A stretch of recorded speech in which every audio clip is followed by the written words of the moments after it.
একটা গিটার কিনে দাও, একটা বাঁশি কিনে দাও। তার মানে হলো মুসলমান তোমার ঘরকে মন্দির বানাইবার চক্রান্ত করে ডক্টর ইউনূস।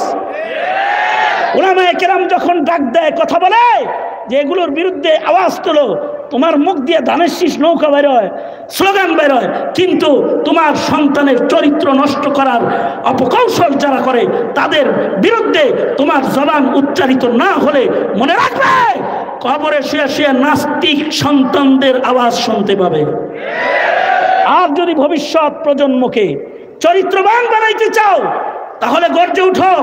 এই ইসকন সহকারে যারা মুসলিম নির্যাতন, মুসলিম নারীর ইজ্জত হরণ এবং ইমাম খতিবদেরকে গুম করার মতো, খুন করার মতো কর্মসূচি যারা জমিনে বাস্তবায়ন করে, তাদের বিচার না করে তাদেরকে আজাদ ছেড়ে দেওয়া হয়। আর আলেম ওলামা থানায় গেলে মামলা নেওয়া নিয়ে তালবাহানা করা হয়। এইগুলো যে শয়তানরা করে, তাদেরকে দিয়ে এই দেশে ইসলাম